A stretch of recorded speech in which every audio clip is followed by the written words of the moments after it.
O Supremo Tribunal Federal deve decidir ainda hoje se a nova lei de improbidade administrativa sancionada no ano passado pode retroagir e alcançar ações julgadas ou em andamento. O caso é acompanhado, por exemplo, por políticos que esperam rever condenações e conseguir liberação para concorrer nas eleições deste ano. O Supremo Tribunal Federal julgou se as alterações na lei de improbidade administrativa podem ser aplicadas retroativamente, ou seja, se cabe para casos deliberados antes da sanção da norma, que foi alterada em outubro de 2021 pelo presidente Jair Bolsonaro, após a aprovação da Câmara e do Senado. Para além da discussão envolvendo a retroatividade da nova norma, o plenário analisou um caso específico que servirá de parâmetro para os demais. O processo julgado hoje foi o de Rosimeire Terezinha Córdova, uma procuradora condenada a ressarcir prejuízos causados ao INSS por negligência na função.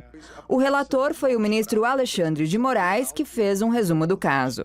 Na origem, o INSS ajuizou a ação civil pública com o objetivo de condenar a recorrente Rosimeire Terezinha Córdova ao ressarcimento dos prejuízos sofridos em razão de sua atuação como advogada contratada para defender em juízo os interesses do INSS, que apontou num processo administrativo que teria ocorrido um prejuízo no valor de 391.458, atualizados até então, em 1999.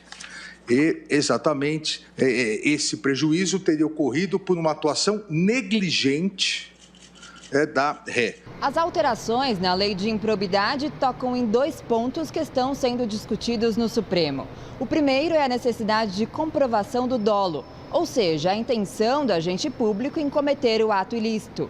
E o segundo sobre os prazos de prescrição, que ficaram mais curtos. Antes do início dos votos, o Procurador-Geral de Justiça de São Paulo, Mário Luiz Sarrubo, se manifestou. Ele alertou que a retroatividade terá consequências drásticas com a volta de políticos condenados. A nova lei não se aplica aos atos de improbidade administrativa ocorridos anteriormente à sua vigência. A Constituição Federal sempre diferenciou e diferencia lei penal e demais sanções. No estado de São Paulo, por exemplo, a decisão do Supremo pode atingir cerca de 15 mil processos. E quem também está acompanhando esse julgamento é o repórter Luciano Penteado, que está na redação de jornalismo e tem as atualizações para a gente. Boa noite, Luciano. Boa noite, Laerte. A sessão foi interrompida após o início da leitura do voto do ministro Alexandre de Moraes, que é o relator. Ele falou que amanhã a sessão deve prosseguir, nessa quinta-feira.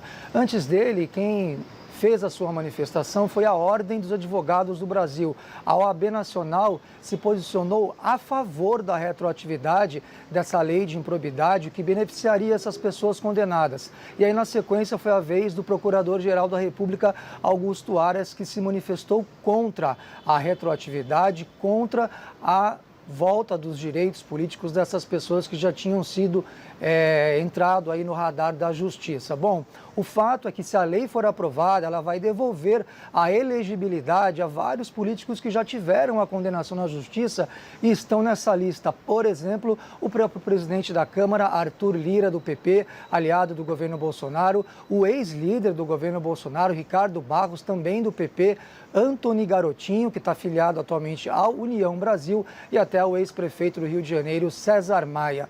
Tudo indica que o placar amanhã, se é que ele vai terminar amanhã, porque pode ser que ele se prolongue por mais alguns dias, deve ser um placar muito apertado. Analistas estão, inclusive, chutando naquele placar apertado de 6-5 entre os 11 ministros do Supremo. Volto com vocês aí no estúdio.